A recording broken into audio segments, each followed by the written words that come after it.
It's time for Cats Talk Wednesday. Small town and big city joined forces. Vinny Hardy of Lynch, Kentucky, and Terry Brown of Louisville, Kentucky, team up to give you free-flowing, laid-back sports talk. Focus on Kentucky Wildcats, as well as pertinent information in the NBA, NFL, and Major League Baseball. Coming to y'all live on the BS3 Network, Cats Talk Wednesday. Terry TV Brown, Vinny Hardy, live on Facebook, YouTube, and Twitter.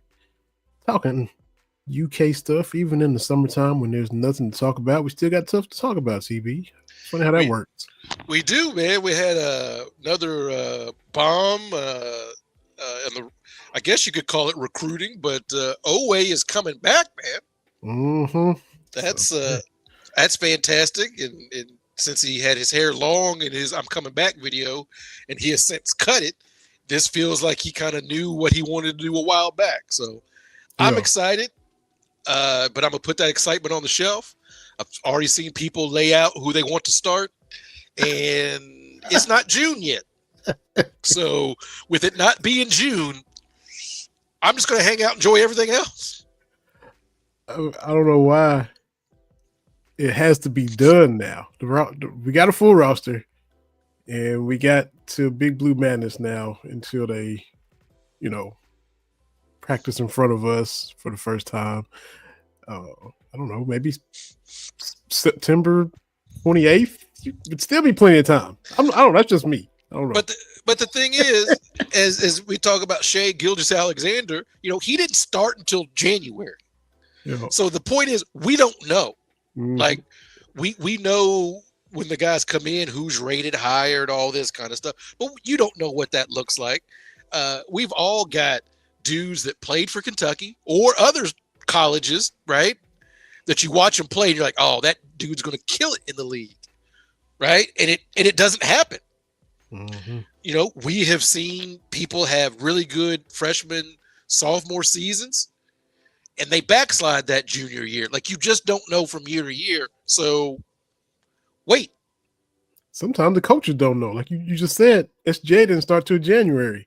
Right. So, we had all the non-conference and the beating up on all these little teams, and they still didn't see the need to put him into the starting lineup until, we in conference play now when January starts. And then, okay, let's put him in. So, Benny Snell, he start running over people and, 3 or 4 games into the season, then this is our starting running back. So, yeah. So we don't know, but I am glad that Oweh's coming back. Nobody is more upset than the fans of the OU Sooners. That guy again. He's the mayor. He's the mayor of Norman. He's the mayor. Yeah. I think somebody changed that on Wikipedia. That he was like the president of OU or something like that. So he's back for a second term. So I'm excited, but there's a lot of stuff to get through between now and then. So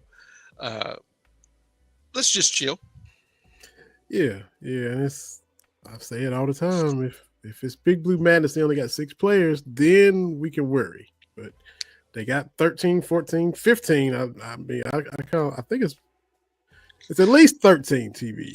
But you remember when the season ended and there was wailing and gnashing of teeth about we didn't sign anybody and we were actually going to field a team.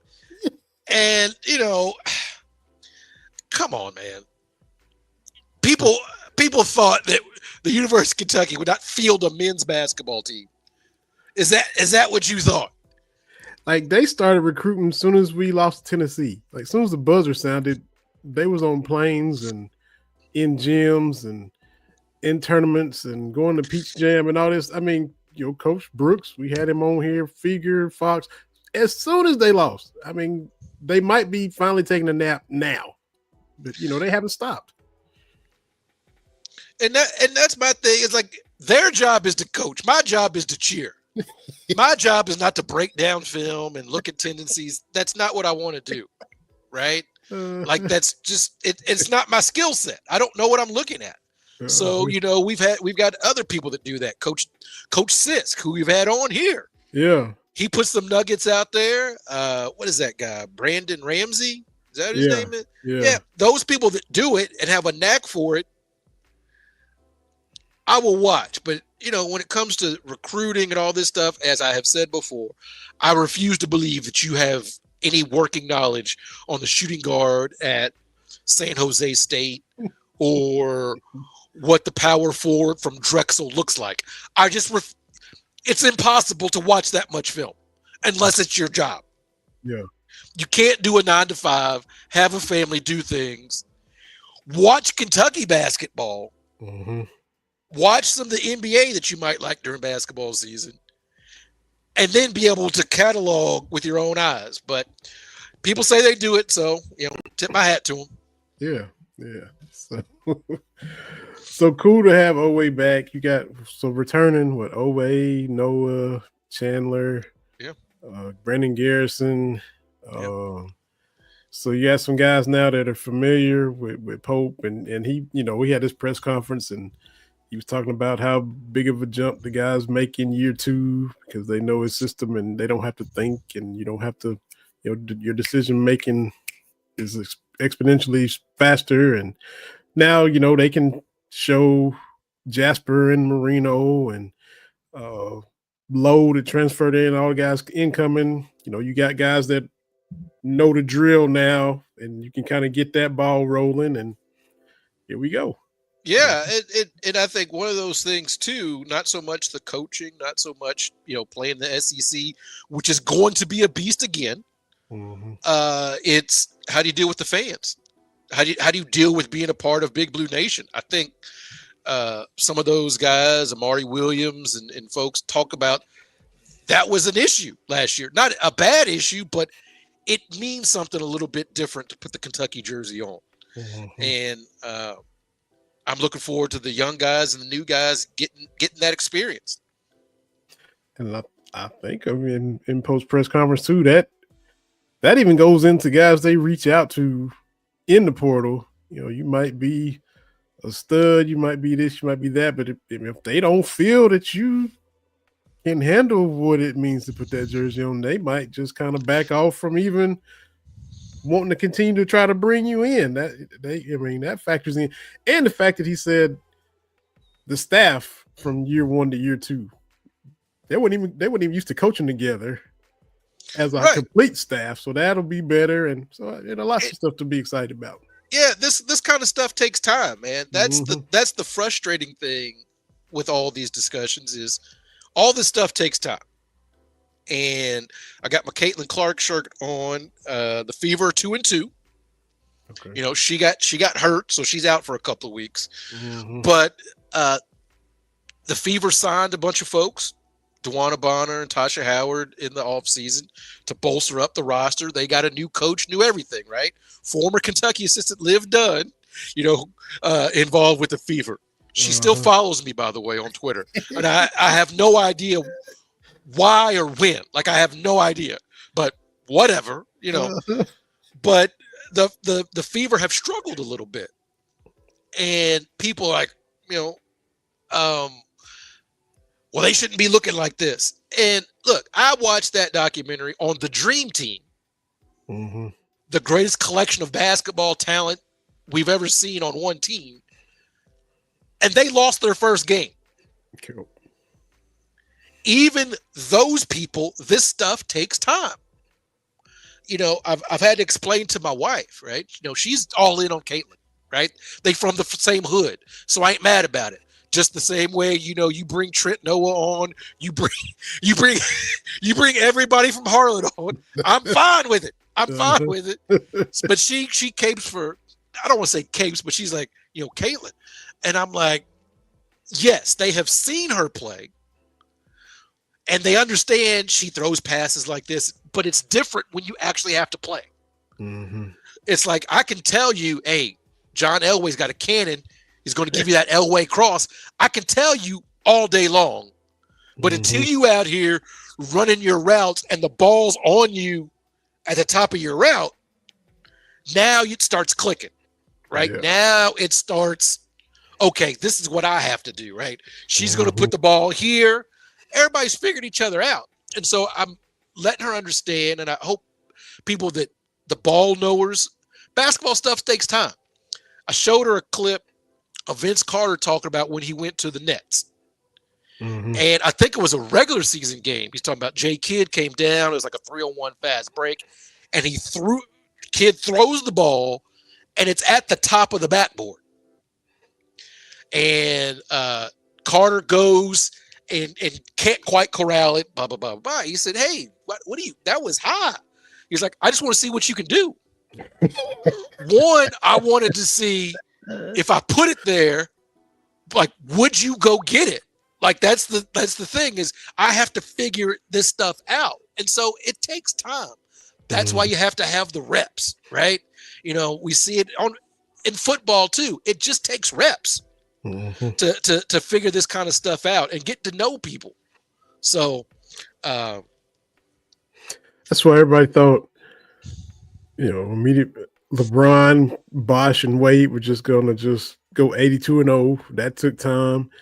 The then Washington Redskins would just get big name after big name. You know, Deion, Bruce Smith, Jeremiah Trotter, all those big names that if you're playing PlayStation, oh, cool, it fits. I'm gonna win the Super Bowl. But in real life, the chemistry and the timing and the reps it never worked for them. Snyder kept trying to just, you know, I'm just sitting there laughing at him, and he bringing in another big name, and it's not gonna work. It's not gonna. Oh, Steve Spurrier's in there now. Oh, that's not gonna work. Plus all the shenanigans. Well, more than shenanigans. The insanely stupid, grotesque stuff he was doing as an owner, that was going on as well. That now we know, and know they had to get him up out of there. But just bringing in the big names all the time, you know, they kept trying, and it never did work for them. And you know, I think when it comes to especially roster construction, it's, you and I have said it for a long time. It's not just point guard, shooting guard. I'll take a couple of forwards. Do we need any big men? That's not how this stuff goes. We have all seen teams on paper that you're like, oh wow, you got 4 or 5 All-Americans, and the teams just for whatever reason don't gel. And one of the points I bring up is the 1994 North Carolina Tar Heels. Yeah. They won in 93. I want to say they brought everybody back that won that championship. Maybe Montross didn't come back, but they had Donald Williams, they had George Lynch, they had the championship squad come back, and then they added Rasheed Wallace and Jerry Stackhouse. And I remember people like, oh, this is back to back, right? Because it was going to be, you know, because Duke won in 91, 92, Carolina won in 93. So it was going to be a Tobacco Road back to back. And it just didn't work. They lost in the second round to, was it Curly? I'm about to look it up, in BC. Wow. Bill Curly? I think so. Bill. I think I have to check that out. But it just goes to show that stuff's not easy. Also, since you kind of brought it up, we have to be fair. And so the way we talk about the 2011 Heat, all that talent, all that stuff, like they made the finals. Yeah. Right. So it's not like it was a total wash. And I say that to kind of backdoor in the way people talk about the Lakers in 2004.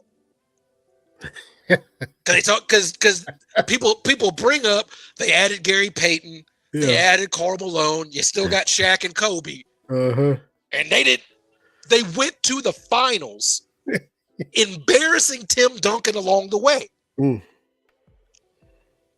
Like swept them out of the playoffs. Like, what are we doing? But the way people talk about the 2004 Lakers, they only won 20 games. Because they started out like 18-3, and then I want to say Malone got hurt. I mean, they start out on fire because I was like, they might get to 70 wins. So I have to defend that. Like, yes, it didn't work, the ultimate goal, but it wasn't out with the trash, right? Yeah, Like, that's true. Like that's the one thing, talking about, Cal's run here. Yeah, only the one chip, but it wasn't like we had all these dudes and we weren't winning SEC championships. We weren't going to Final Fours. We didn't have players of the year. Like, yeah, you have to bring some nuance to that. That's all I'm saying. Mm-hmm. Absolutely. I'm trying to find North Carolina's schedule. It's 94. I need 93, 94. I'm on the wrong year. Yeah, I get it back up.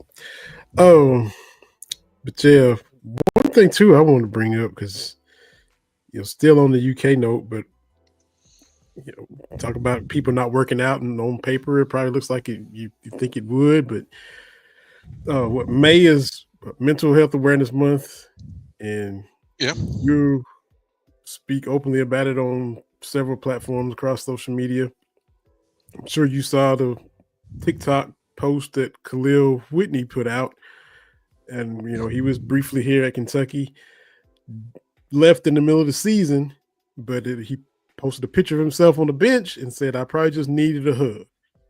And we wonder sometimes, well, why didn't it work out? Oh man, this dude has all the tools, and what an athlete, and oh man, he'd be great for Cal system, and it didn't work out. Well, what happened? And now we see him kind of retroactively stating what was going on with him when he was here at 18 years old, and a lot more layers to what was happening than we realized. Everybody think, oh, he's just leaving, man. Why leaving? Well, he had a lot happening and was maybe broken at the time. So one, we need to all be better about mental health. That's my thing. We definitely need to do that. But the way we talk about college players is like, do we understand how old 18 is? Like, I get 18, you can vote, you can do a lot of things at 18, but having an 18-year-old, and I'm like, yeah, they still got stuff going on. Mm-hmm. And that's what hits me when people, dogging these players. I'm like, 18, yeah, it feels grown, but it ain't really grown. Mm-hmm. Yeah. And we just need to be kinder to each other. Mm-hmm. Yeah. So then, everybody always talking about, well, something happens, this puts things into perspective. Oh, this makes you take perspective. We always say that, and then we lose it. We quickly lose it and get out of perspective again, and then something like that jogs your perspective back. And yeah, and you would think in the world we live in, you shouldn't need reminders to be a nice person. You shouldn't need reminders to slow down, enjoy things, right? But it's what happens. And I was right. They did lose to Boston College in the second round of the 94 tournament. So there you go. Oh, Bill Curley getting named. Was he left-handed too? I don't know, but it was 72-70, because what it did, it ended North Carolina's streak of Sweet 16s. They went to like 20-something straight Sweet 16s, and that was the one that nipped them up, kept them from getting it. Because he was Scalabrini-esque, just a big red-headed dude, not that athletic, Yeah, Bill Curley. Do you know who the coach of that team was? The Boston College team in 90.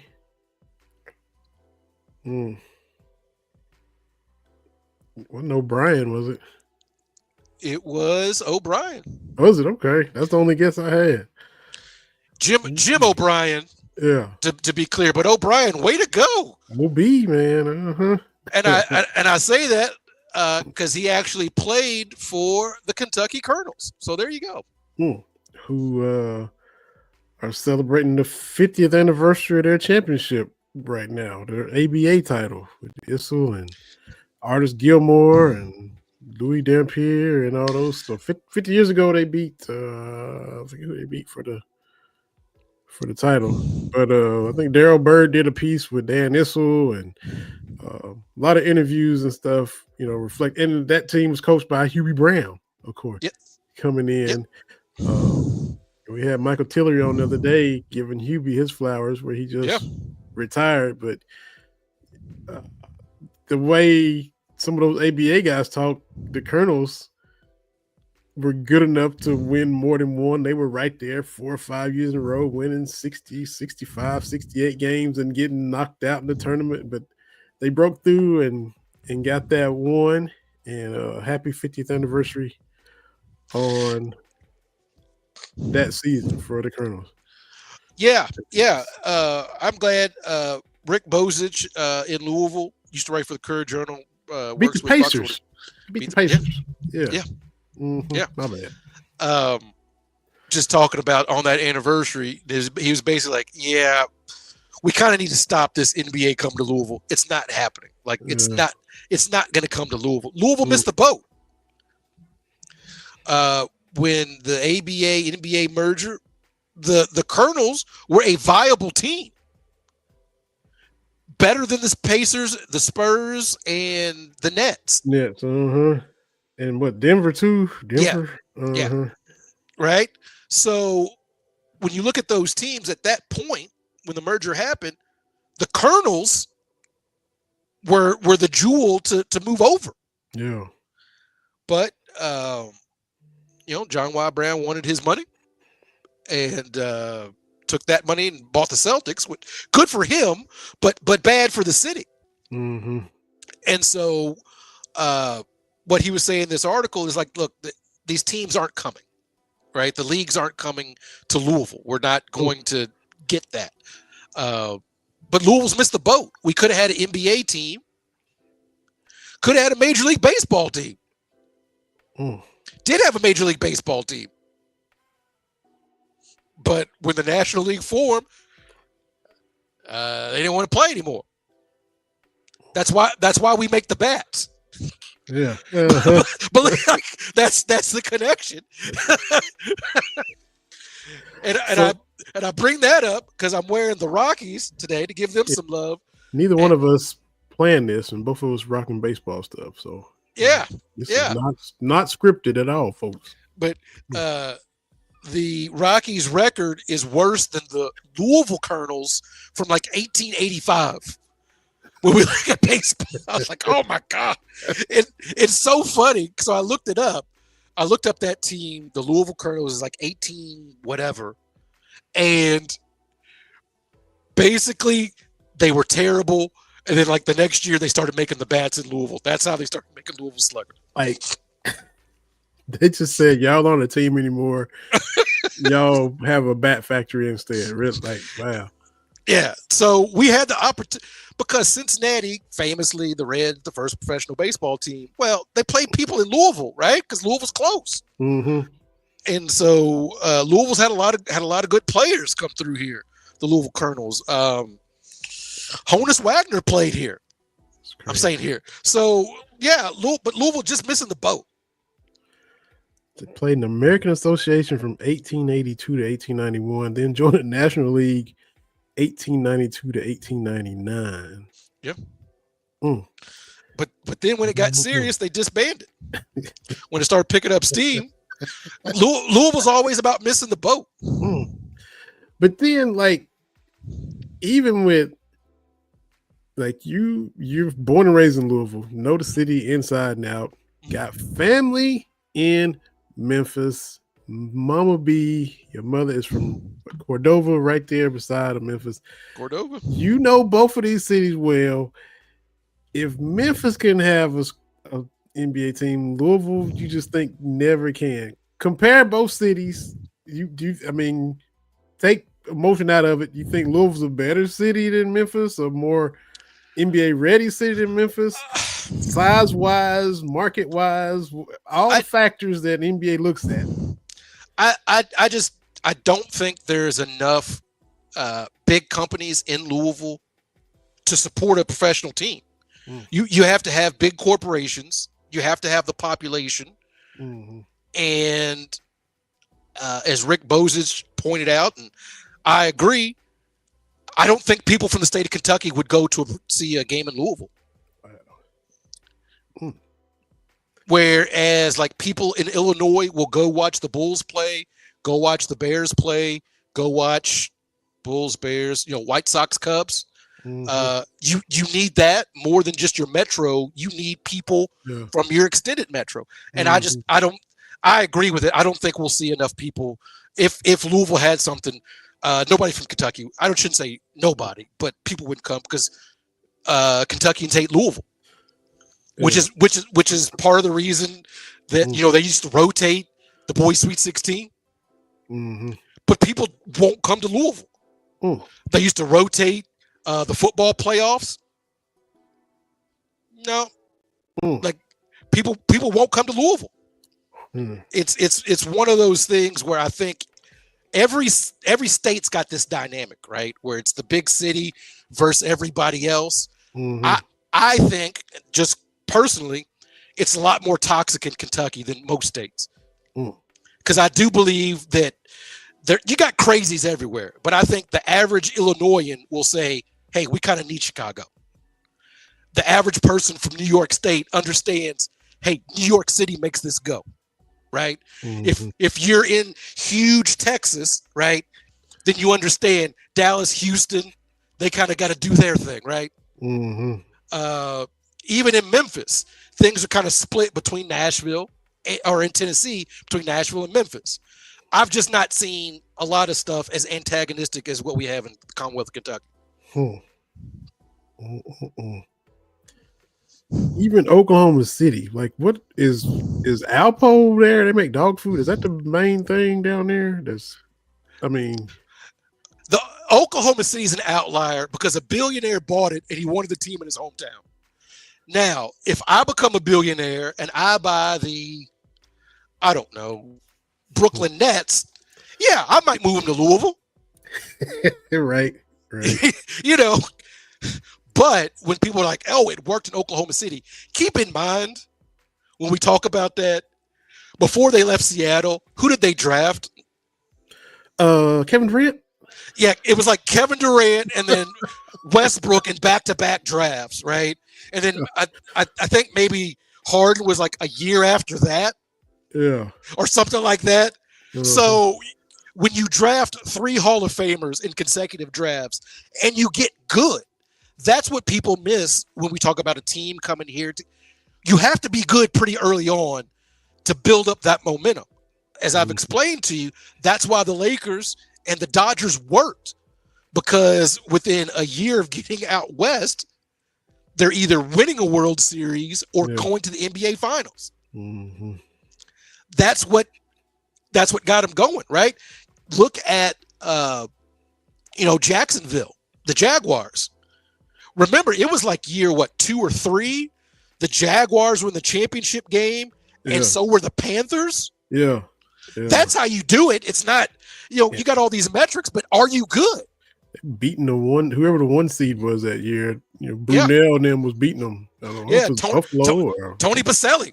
Yeah. And Fred Taylor. Yeah.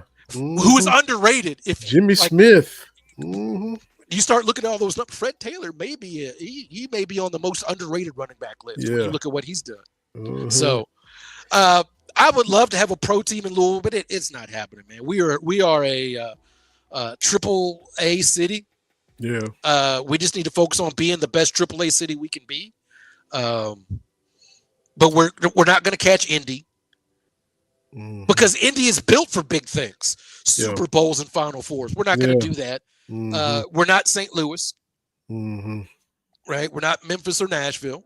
And it stinks because I think Louisville's a better city because I'm a biased. That's what I was asking.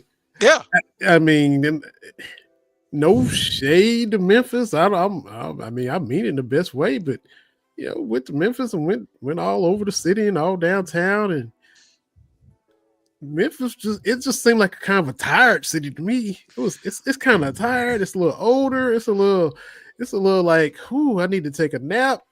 And And then I'm like, Louisville, maybe I'm biased, but I'm not from either place. I'm like, Louisville seems better than Memphis. Nashville seems better than Memphis. But you know, Beale Street wasn't as near as big as I thought it was going to be. Like, this is okay. It's right. only a couple of blocks. It's like it's I was like, all right then. That's one of my favorite things is you see them on BuzzFeed or different things, like putting stuff in perspective. Like the Mona Lisa is like 8.5 by 11. Like it's not that big. Like you go to other places, like this is it. People talk about you go see the Alamo, not that big, just not that big. Yeah. Yeah. Then you mentioned the companies. You said Louisville probably didn't have enough companies, so I just looked up, corporations in Oklahoma City, and you got the Love's travel stops, the truck stops, which is huge. You see them on the team's jerseys. Yeah. On Paycom, which it's Paycom Stadium. That's where they play. At work, I mean, I go to the app for my payroll, my vacation time. I click the Paycom app on my phone. I'm like, wow, okay, they out of Oklahoma. Hobby Lobby is out of Oklahoma. They everywhere. Every little shopping plaza you go to, there's a Hobby Lobby. Sonic, I saw a commercial. They're the official fast food restaurant of the SEC. Come football season, Sonic, and they just became that when Oklahoma joined the SEC. Then Sonic is the official restaurant of the SEC. Yeah. All the rest of them aren't as big, but that's 4 right there. Boom, boom, boom.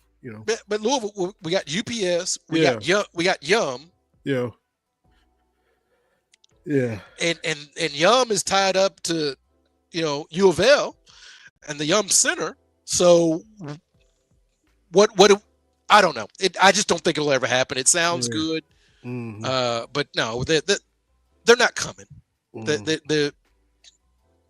I don't think push. I don't know. Maybe I'm wrong. Maybe it seemed like the push has even kind of died down for a while. There it was heavy, and friend of the show. We just talked about him, ABA champion, Kentucky legend Dan Issel was leading the charge, and I don't hear about it as much as we did, 3, 4, 5 years ago. So I don't know. Maybe everybody's kind of realizing what y'all saying. As I've pointed out, Louisville's always a step behind. But they can't take the Derby. There ain't no Oklahoma City Derby, so take that. That's right. We got that. Oh man. Oh, we talked about Shea already. Oh, is he going to the finals? Is he closing it out tonight? It's down there. They are hard to beat there. This is what we want as NBA fans, right? Like this is the natural progression. At some point, the defining people of a sport ride off into the sunset. At some point, like we've talked about before, the only difference is LeBron, KD, and Steph have played longer than most previous generations have played. We haven't seen too many greats still be great year 13 and 14 like they have done. Right? And so that stretched out their window of influence a little bit. But it's time. Let Anthony Edwards bump his head and figure it out. Let Shea step it up, show you what he's got. On the other side, Tyrese Halliburton, y'all called that man overrated, and ever since then he's been proving points. He's already on some list of 15 assists, no turnover games in the playoffs. He's got 4. Yeah. And 11 in his career or something like that. Yeah. And it's like, okay, this dude's better than we thought. And he's doing the Lord's work because he's getting New York out of the paint. Well, were you happy that New York got Boston? I know you hate New York, but they got Boston out. I know you pulled for them then, right? Yeah. Okay. Yeah. But then Get Boston out. But no, the Knicks. And this is the thing too. I don't know if you saw this. So I guess last night, Pat McAfee got the microphone at the Pacers game and was calling out all the New York celebrities that are there. And he said, "Let's send those SOBs back to New York with a loss." But I know the crowd's cheering. Yeah. And New York Knicks fans that I've seen people retweeting are clutching their pearls about that. And even Ben Stiller, who I love, lots of laughs, was like, we would never do that in New York. And somebody quote tweeted him, if you remember, Josh Hart yelling at Reggie Miller and the entire Madison Square Garden chanting F Reggie Miller. And that was just a week ago. So wait a minute, tough New Yorkers. we treat people with respect. Do you?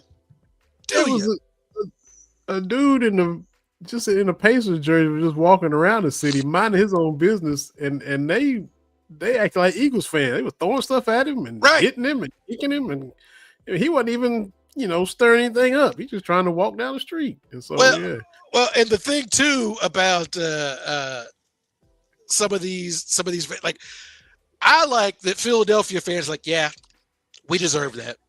Like, yeah. We had an in-stadium jail in the vet. Yep. We kind of like, come on, man.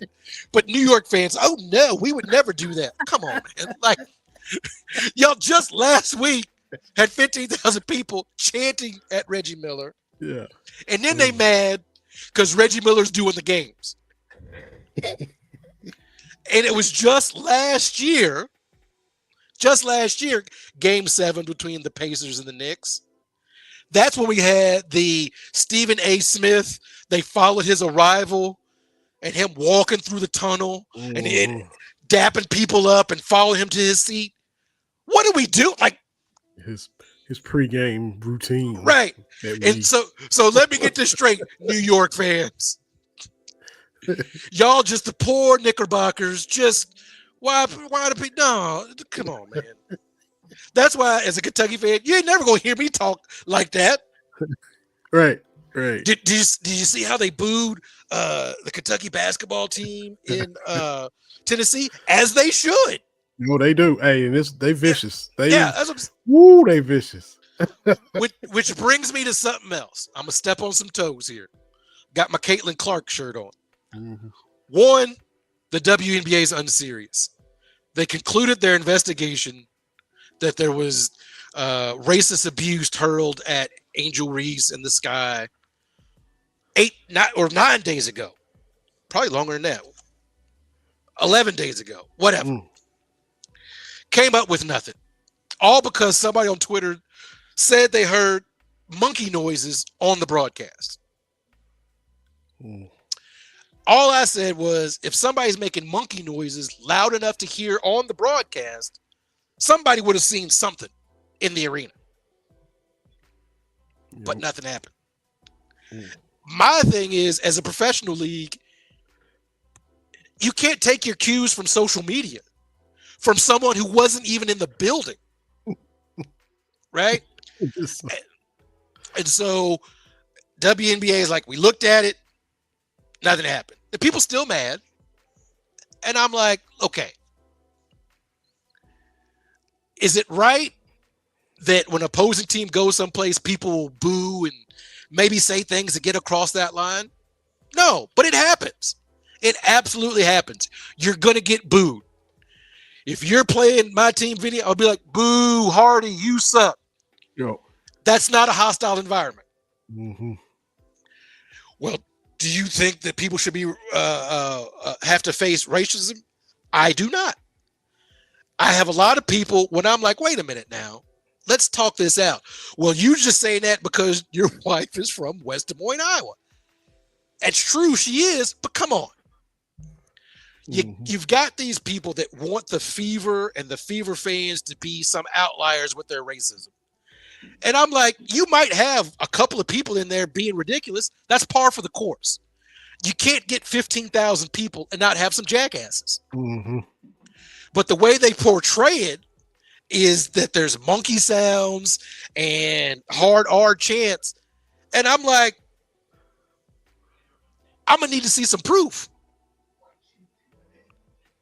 Well, you don't believe people? I know in 2025, every person in America has a camera and a recording device in their pocket at all times. Yeah. Somebody would have seen something. But they say, like, oh, you go to Indianapolis, it's different there. It's all this racism. So I'm like, so the Fever players, they got to hear all this stuff. They're co-signing on it. That's what you're saying. You're saying that the coaching staff is okay with what's going on. The leadership and front office is okay with it. The other fans in the arena are okay with it. Right. The concession stand people, the security people, all those people hearing all this stuff and ain't nobody saying anything. Yo. I don't know about you, but if I'm someplace and I hear a bunch of garbage, I'm gonna say something. Stuff will police itself, And, when it is people acting up like that. Well, and one person that tweeted out said, yeah, I got something to say. I was at a Fever game and somebody was being ridiculous. I called security and security showed up and they talked to him, but they didn't kick him out. And I'm like, security did their job. That's what's supposed to happen. Mm-hmm. Like, there should be, in my mind, a pretty big jump to get kicked out. And we have seen in the NBA specifically, whether it's Russell Westbrook or Draymond Green, or even your man, Vernon Maxwell, if we want to take it back a little bit. Yeah. I love Vernon Maxwell. He gave that fan a two-piece and then sat back down on the bench. Yep. Like, sure did. Fan said something about his daughter. He got off the bench, whap, whap, and then sat back like, all right, I'm cool. Like, okay. Yeah, so I don't know. The WNBA is so exhausting. Yeah. I keep asking, do y'all know these games are televised? Do you know we can see the numbers? Do we understand these things? But it is what it is. Love Elle Duncan, but she's still on this thing about the new fans showed up and made it crazy. And I'm like, no, don't do that. Because it's so frustrating, because you should be able to be a fan of, one, of whatever you want to be. But two, if someone said to you, man, I am a Rockets fan because of Amen Thompson, right? Would you be like, well, you don't know about Akeem Olajuwon? What? Mm-hmm. There's no need for that. Right. Like, you should be able to enjoy the stuff now. And that's what kills me, because golf, who when we were growing up was Lily White, and then Tiger comes along, and the golf people were like, you don't even have to know who Arnold Palmer is. Mm-hmm. Welcome. Yeah. You don't need to know who won the 1980s Masters. But with the WNBA, it's like, I'm here now. I'm learning, because we got the league pass again this year. And so I watch all these games. I'm learning. But just because I don't know who the 2007 MVP was doesn't mean I don't know what's going on. And that's one last point, and I'll be done. Yes, a lot of us were late to the WNBA. Mm-hmm. Admittedly. I wish I could have watched some of these women in their peak. Sometimes now I feel like I cheated myself a little bit, but I didn't. My only other caveat is we all just don't know how the W works. I've been watching basketball for almost 50 years. What's going on the court is not unusual. Yeah. You're not inventing anything. You don't know WNBA. I know basketball, damn it. I know what a pick and roll is. Like, what are y'all doing that's so different? Mm-hmm. That I can't wrap my mind around how y'all set picks. Exactly. Like I don't understand. You don't know basketball. Like, I've been watching basketball for 50 years. I enjoy what you're doing, but don't talk down to me like I don't know what you're doing. Like, you just understand. right? This whole thing about being Yeah. physical and the Yeah. physicality, and it's so physical. And it's more physical than the NBA. I see a lot of that. And I'm like, you know why? Because we didn't want to watch 78, 77 games in NBA Finals, which we had when the Pistons and the Spurs played. Was it the 05 Finals? It went 7 games, and only one time did this team score more than 100 points, and it took overtime. And the NBA said, "We're not here for this.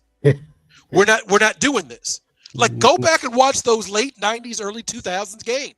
Who's sitting here for a 78, 62 game? Like, no, that's not why I'm here. Basketball is supposed to be free flowing. That's what it's supposed to be. The grabbing and clutching should not be a part of the game. You can be physical in different ways, but stop talking to me like I'm stupid. I know about basketball. We do, indeed. So let me get off that soapbox. But I'm just here to enjoy these games, man. The women the basketball is fantastic. I am still high on the Minnesota Lynx. Nafisa Collier is a baller and a half. And the thing about the Lynx, they run such good offense because Collier's she's their one, but they move the ball so well. Sometimes she's in the post. Sometimes she's here. That's the kind of stuff I like, right? Is, again, Fever fans that are just new to basketball don't understand, why can't Caitlin just play 40 minutes a game? Because that's not how this goes. Right? She does not need to be ball dominant all the time because it's a big thing. Does she need to play off the ball? I'm like, yeah, sometimes, yeah. Need to play off the ball. Because the best version we saw of Kobe was when Derek Fisher was initiating the offense. That stretch between the championships where Kobe had the ball in his hand 90% of the time, Lakers weren't very good. The best version we saw of Michael Jordan was not bringing the ball up. It was the triangle offense. Why? Because you make the defense have to, if you're bringing the ball up the court all the time, everybody knows where you are. But, now we giving it to MJ in the high post, the mid post, low post, out on the wing. Now the defense has got to have more conversations, right? Because if you watch the 89-90 playoffs, how the Pistons beat the Bulls, Jordan's just in the middle of the floor, and they got 3 dudes keying on it. Yo. What happened when they won? You got MJ moving all over. Right? Like, that's what you need to do. But anyway, I'm done. But I love the WNBA. I'm in it. I watch it. I got some favorites, outside of Caitlin the Fever. Like I said, I love Collier. Kelsey Plum was reminding everybody, like, remember, I had that scoring record for a bit too. Because, she's playing with Asia Wilson in Las Vegas, so you ain't going to get them shots. Yeah. But now she's in L.A. Now she's putting up 28, 29 points a game. I'm sorry, Kelsey Plum. I was not familiar with what you do. Still over there. I'm still here. Yeah. And, I love watching Ryan Howard play. I still say that she, of the last 20 years, I mean, maybe AD, like Ryan was tough. Yeah. And I forgot she was number 1 overall pick. Sure was. So I love the WNBA, but some of these people are unserious, and I get it. Your sport went from a little niche kind of thing, a little niche thing, and now it's all over the place, and it's different. You do get a lot of people showing up that don't know what they're talking about, but this is what happens. That's it. So maybe it'll calm itself down, or I don't know. The way we talk about basketball is ridiculous. We got 2 young teams at 3-1 in their conference finals with young, fresh, exciting talent. And what are they talking about on First Take? is LeBron still a top player? Like what? What? Or Kendrick Perkins and Anthony Edwards need to get him a family because all these great players had families. And then he, by name, mentioned Magic Johnson and Kobe Bryant. You know I'm a Lakers fan. But Magic didn't marry Cookie until the HIV announcement in 91. I mean, it wasn't, the family thing wasn't really in play. Kobe had a trial that he had to compartmentalize. I'm a Kobe fan, and I'm like, I know he did the girl dad stuff afterward, but bro, like that absolutely happened. A good family man? What does that got? Like, what does that have to do with anything? Literally, what is that like? So the way we just talk about basketball, WNBA, NBA, it's just broken.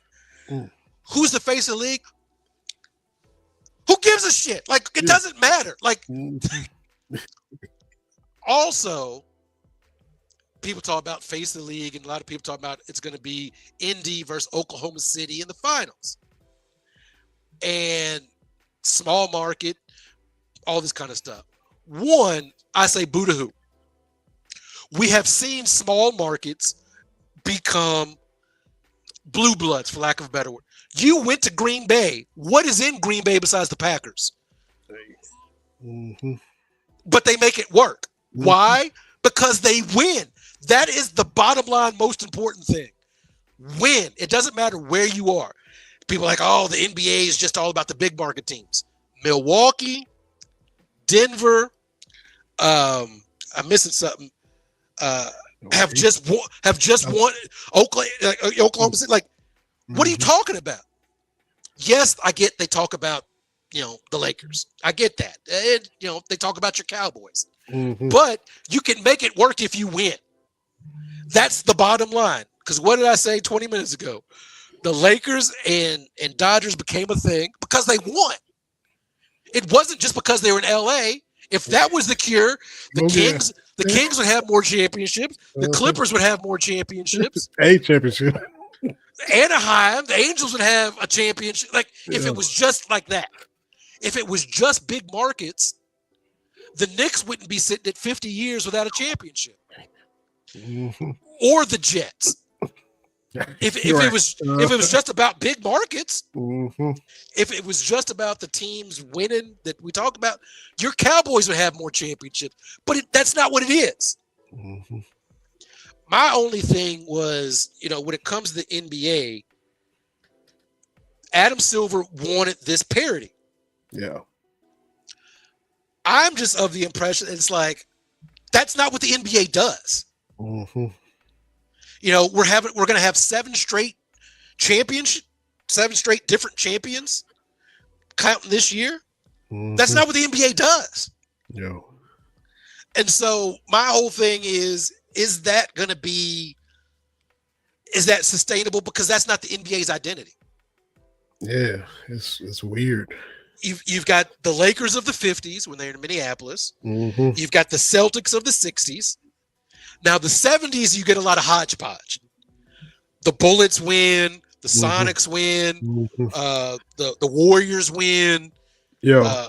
You get a lot of weird ones in the 70s. But the 80s roll around.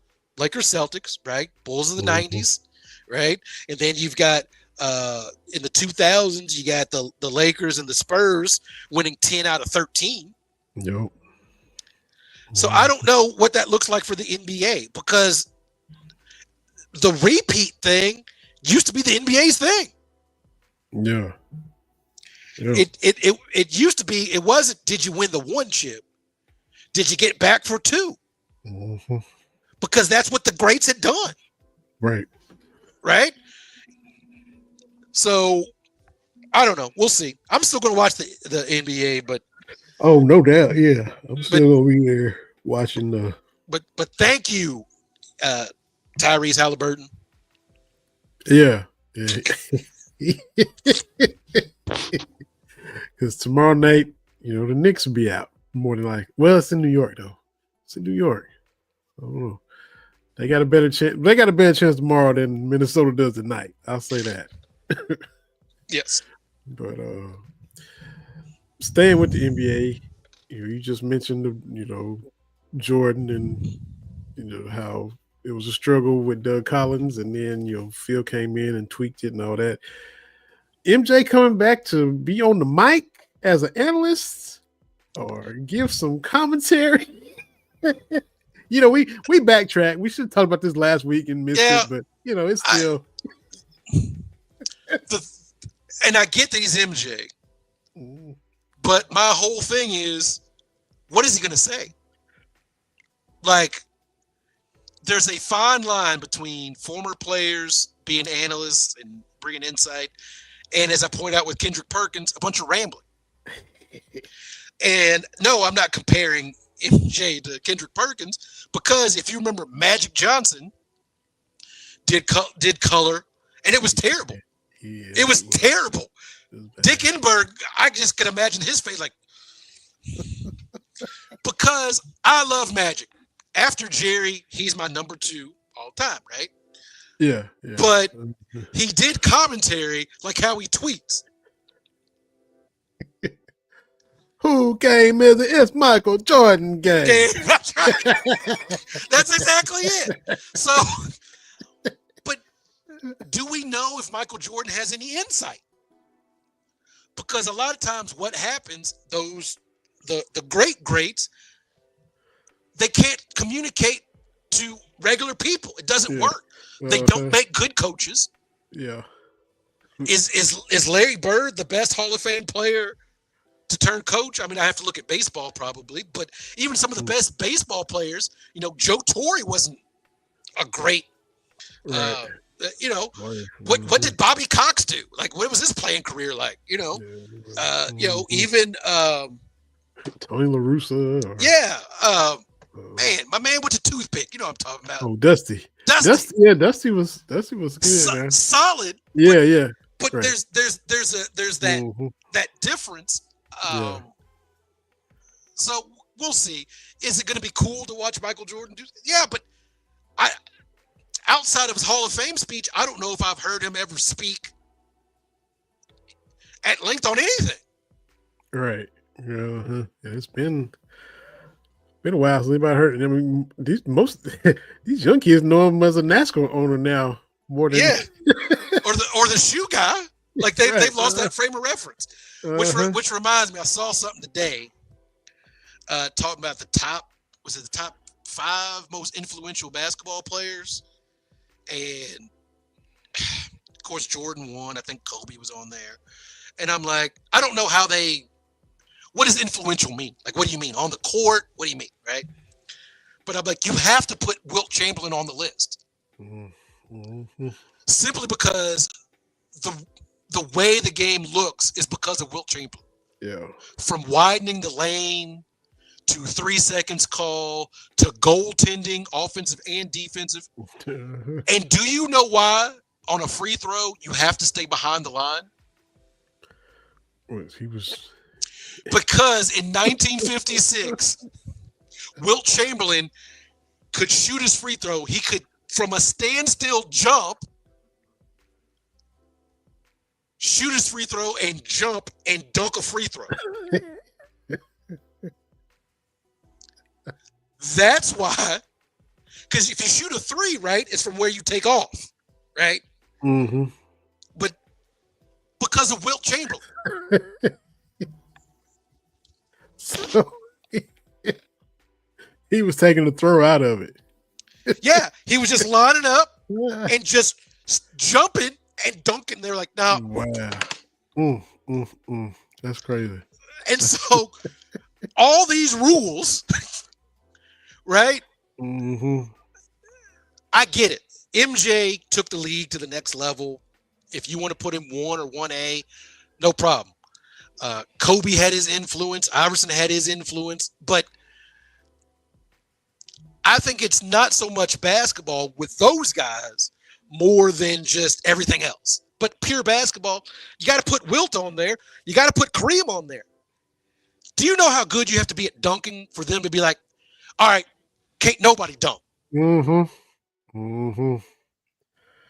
Didn't Wilt comment? What did he say it to Jordan's face when they talked? He said, they changed the rules to make it harder for me. They changed it to make it easier for you. I Yes. thought that was their interaction. Yeah. Yeah, that was that, and Wilt was right. Yeah. The thing about Wilt Chamberlain I love is when it comes to NBA records, this is what happens, right? You get an ESPN alert. Luka has gone for 50 and 10 and 10. He's the fourth player in NBA history to do it. Wilt did it 70 times. Elgin Baylor did it 3 or 4. Yeah. And then somebody else, and then this new one. That's how every NBA record looks. Yep. It's generally, Wilt did this a whole bunch.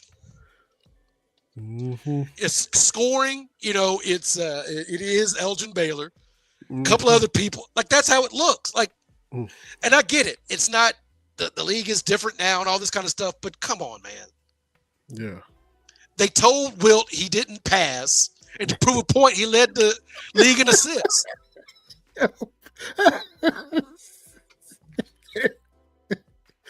Exactly. I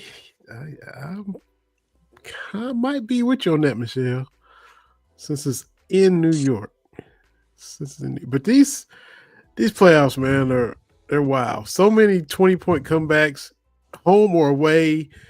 Games seemingly in the bag, and then the last 4 minutes, how did they lose that? How did they come back and win that? And the Knicks are having done to them what they were doing to Boston, in the previous round. Cat took over for the one game New York got. That fourth quarter, Cat had 3 or 4 points, and then in the fourth quarter he had 20-something. Just crazy. Was it the Denver Clippers game had wild endings, real back and forth? Just this whole playoffs, man, it's just been the product is better and the coverage is better, right? So someone pointed this out. Like I said, all this stuff going on, you've talked about the comebacks, the storylines, the youngsters kind of rising up as LeBron and Steph is gone. It's KD, become KD, Kate. But all we get is who's the face of the league. What does this mean for LeBron's legacy if Shea wins a championship? But it's lazy. But conversely, if you watch ESPN's football shows, you got Mina Kimes they got to break it down film. Mm-hmm. This is why this person does it, because he's got so many air pass yards. They break it down in detail. You can understand. Has anybody on ESPN even talked about the offense that the OKC runs? I don't think so. Yeah, but that's the thing that you don't get with basketball. Like I said, NBA or WNBA, but the NFL has it. Mm-hmm. MLB's got it. Yeah. But the NBA, and look, Chuck and Shaq and the TNT crew, once you just say, "Oh, this has got nothing to do with basketball," it's a very enjoyable show to watch. Oh, it's entertaining. Yeah, it is entertaining. Mm-hmm. But I ain't here for basketball takes. Because if your job is to be an analyst and you don't know who the coach of the Detroit Pistons is, JB Bickerstaff. But if you don't know it, they didn't even start talking about Oklahoma City until they got to 55 wins or whatever. You're doing people a disservice, right? And that's the whole thing. That's why Hubie Brown was so beloved. No hot takes. He would tell you this. One of these games, I think it was a Lakers playoff game.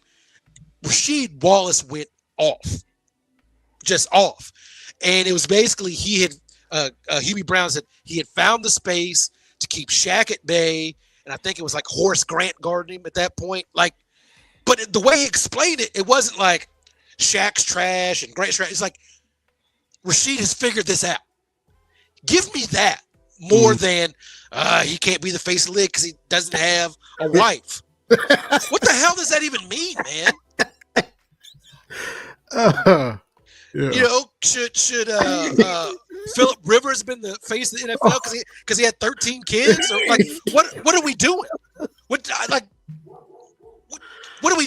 I don't understand any of this talk. And the thing too is, I know that I talk about analytics a lot and all this kind of stuff, but sometimes numbers don't lie. Like we always hear how LeBron James is not clutch, right? That's what we hear. Mm-hmm. He's soft. He's not clutch. Then they pull up Halliburton, who had his 4th game-winning shot of the playoffs. And at the top of the list over the last 30 years, it's LeBron James at 1, more than double number 2. And I'm like, but you keep saying he's not clutch, but he hits these clutch shots. So now I'm confused. Mm-hmm. What do you mean? Yeah, it's wild. They just do. That's part of what's wrong with the basketball discourse. Talk about the game. Mm-hmm. Talk about, yes, it's crazy for a 40-year-old to be on 3rd team All NBA. Yeah, it is insane to be All NBA for 21 years. No, like him or not, you gotta respect that. Like that's insane. And so I see kind of what's happening with LeBron now is kind of how people do Jerry Rice. Because he played so long and was good at the end, a lot of people just think, oh, he was just compiling numbers, right? He only has these records because he played a long time. And my pushback is on game 1 of Jerry's 9th season, he had every receiving record plus the NFL touchdown record in 8 seasons. So he's like 30 years old, basically.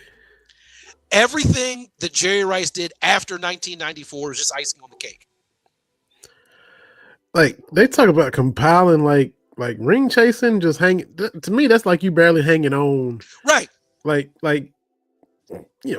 Gary Payton with the Heat, he got a ring. Right. Great career, but you was way past your prime. If you won one with the Lakers, I wouldn't really think you were ring chasing as hard as you were with the Heat, because you still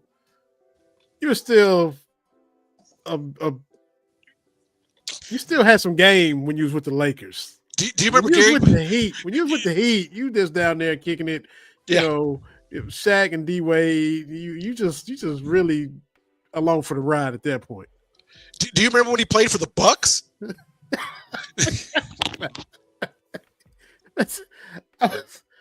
I was listening to backtracking some old podcast episodes. It was Joe Montana. I probably sent it to you. I think it was like during COVID, but or like the one after that was Dwight Freeney. But Freeney played for the Colts, and then it was the Cardinals and the Lions and the Chargers. It was like 4 teams. I don't even remember Dwight Freeney playing for. Like, oh my, that's kind of where Peyton was with Miami. I forgot about Milwaukee. But when he was with the Lakers, had they beat Detroit, I wouldn't have been like, because they actually, him and Carl were brought in to really play and contribute, and thank goodness for Tayshaun Prince. For to your disappointment, I was sure happy to see him, knock the Lakers out. But that's just I got no problem with that. I get it. Jerry was not a compiler.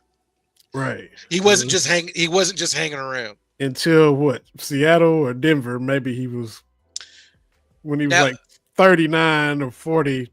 The last couple. Yes. Yeah. Denver. Denver or something. Well, Denver. He went to training camp and didn't. Okay. And didn't actually play. Okay. But yeah, him on Seattle. That's when I was like, yeah. Because I'm trying to remember who is matched up against. Some defensive back I'd never heard, and this dude stayed in Jerry's pocket. I'm like, yeah, it's about time. it's about time. Because if you remember, that was a stretch where the Seattle receivers kept dropping the ball. That was part of the reason they brought Jerry in. It's like these guys aren't catching anything. Mm-hmm. But it was a game. It was on TV, but it was like 3rd and 11 or whatever, passing situation, and Jerry wasn't on the field. And I was like, yeah, that's a wrap. That's a wrap. Time to wrap it up. Am I glad that you played until you had nothing else left? Yes, I love it. I respect it. But this is where we got to go. Mm-hmm. So the documentary they just had, I think it came out last year, about Greg Maddux, and it goes through the Cubs years and then moving on to Atlanta and, the run he had there with the Braves and all that. And then he winds up, I think, a year or two with the Dodgers and San Diego and stuff like that. And back with Chicago there at the end too, to kind of finish it off. But he said, he said, I put a pitch, I fired one in there and felt good coming off my hands, a good movement. So I glanced up at the radar gun. It said 82. He said, I was like, yep, it's time for me to get on out of here. Yeah. Well, have you seen that clip of him and Barry Bonds? Yeah, that's the same doc. Yeah. Look, I know people gonna feel how they want to feel about Barry Bonds, but I'm telling you, the people he played with and against will tell you to a man that dude was different. Like, we can talk about the cream and the clear. I have seen your man, Chipper Jones, like, really, like, yeah, you don't telling people on Twitter, you don't know baseball then. If you taking Barry Bonds off your list, that dude is an alien. And that clip of Bonds and Maddux going back and forth. And Barry thinking with Maddux, who's a nerd and, just a geek. And Barry in tune, well, he's going to throw me this little. Yeah, don't do it again. Don't do it again. And he thought he jammed me. He thought he could beat me inside. And they're saying the same thing. Yeah. Yeah. Barry was on the Up in Smoke podcast with Matt Barnes and Steven Jackson. And the way he talks about hitting is the way you might talk about putting a toddler puzzle together. Like, the way he's explaining it can't be that easy. Yeah.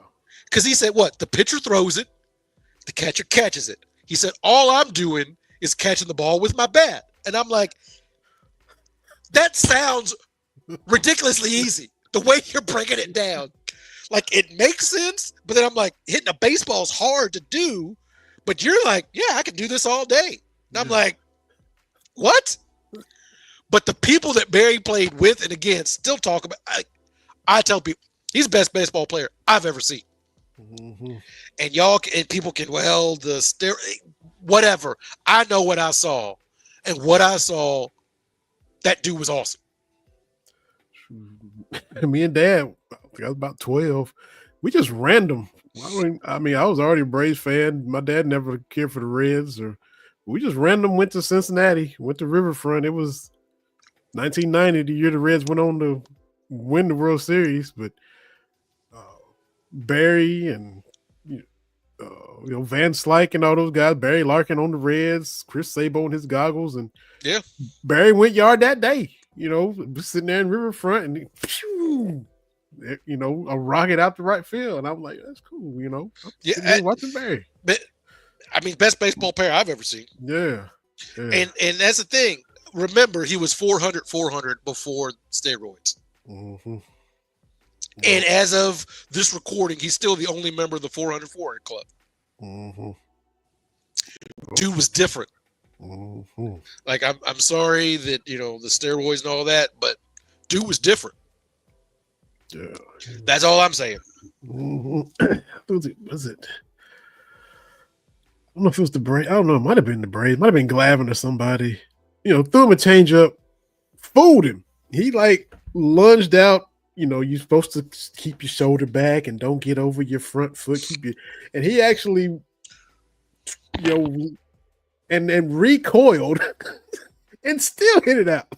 Got fooled, realized he got food, got himself back together, and still hit it out of the park.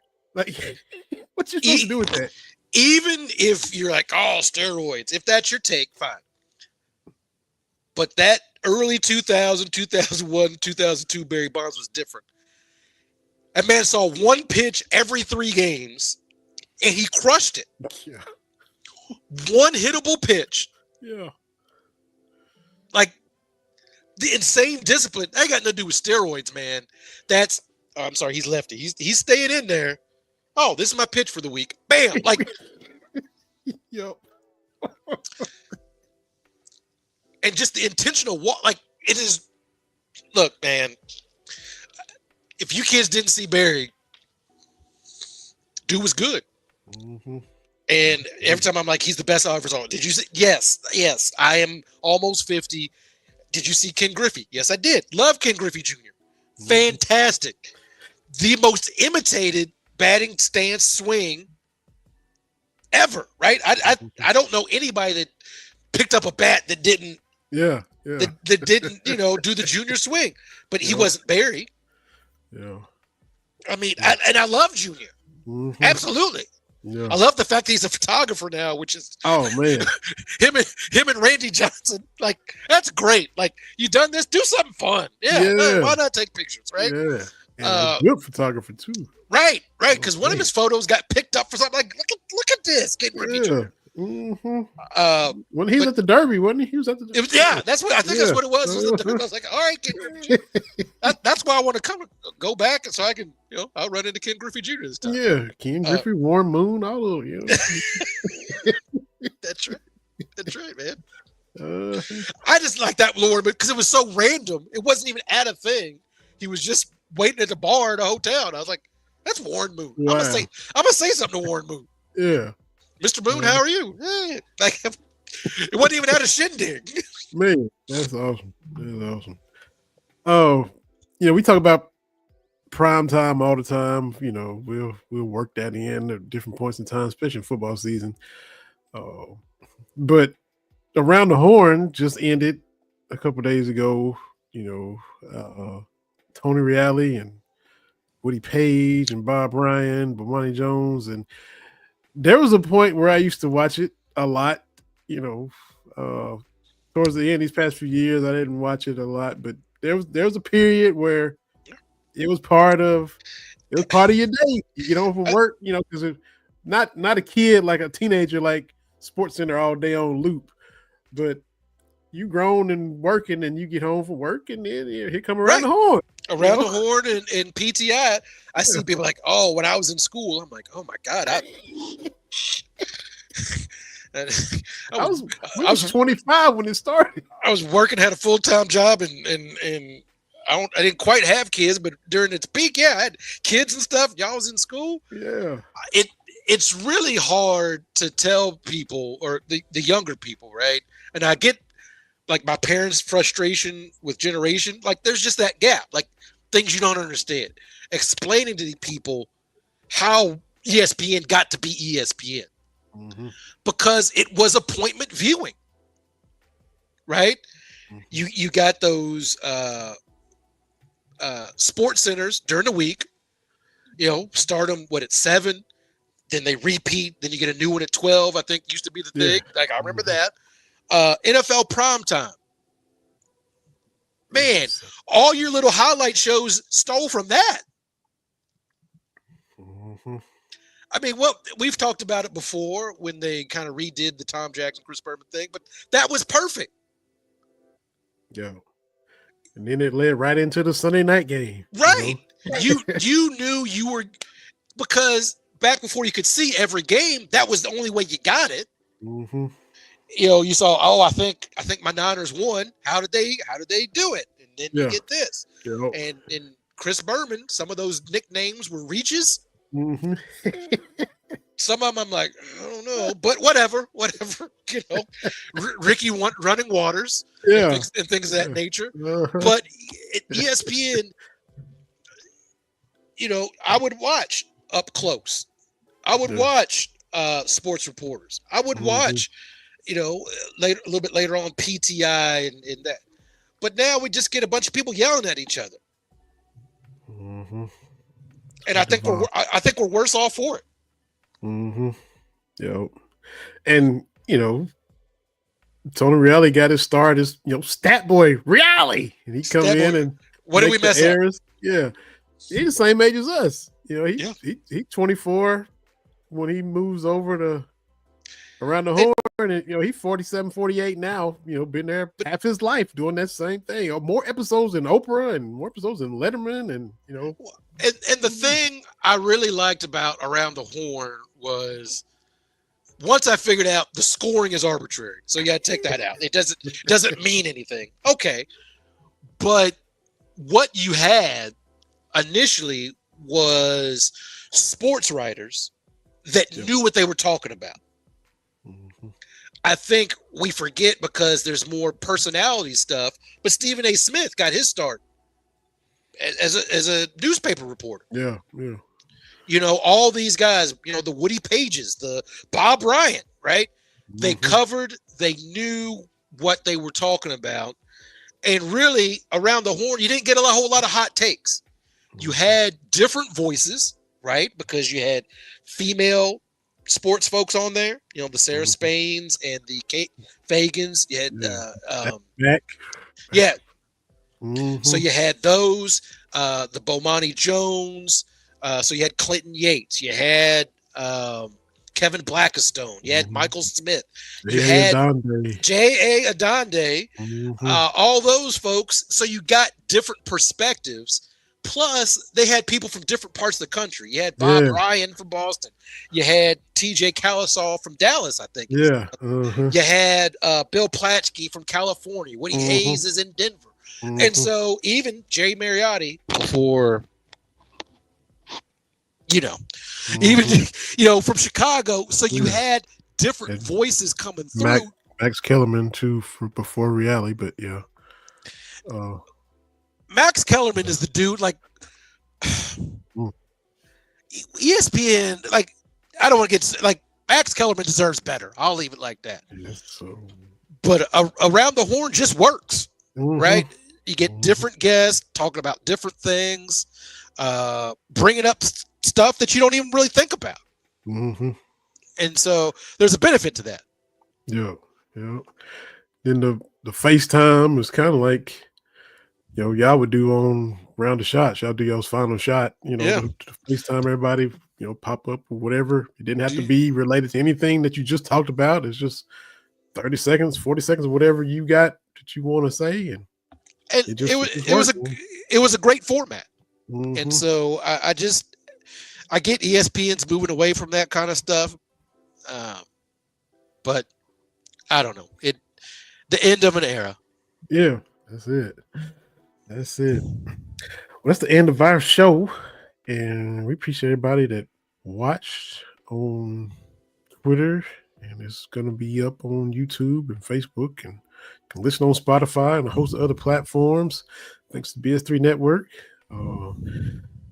TV, safe travels. I know you'll be out next week. So I might pop on and do a little quick something.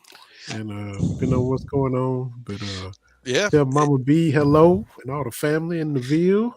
Oh yeah, man! I can't wait. Got to hit up my my spots. Got to hit up Sharks and Indies. Got to hit up. Got to get some White Castle. Not as many as I used to, so I got to pace myself a little bit. But it's always good to go back home. Like I tweeted out, put my feet down in some bluegrass and go from there. The wife's coming with me, and we're gonna bring Sammy the dog, who travels really, really well. Hey, good for him. Good for him. Hey, Sammy. Everybody be safe. All you have a safe trip. Yeah. And, it's going to be a lot of fun. And getting to see little Miss Lauren do her thing. So that's going to be great. So we enjoyed this one. Glad Otega Oweh is back. That's right. Enjoying these conference finals. And, so y'all subscribe, follow. And that way you can get everything coming to your device. You want to go back and listen to old episodes, feel free to do that. Michelle, we appreciate you if you have been following from way, way back. So we appreciate that as well. And we'll hop on up here, man. TV, Be safe, and we'll holler at everybody next week. It's been Yes, another sir. episode of Cats Talk Wednesday. We'll see y'all next week.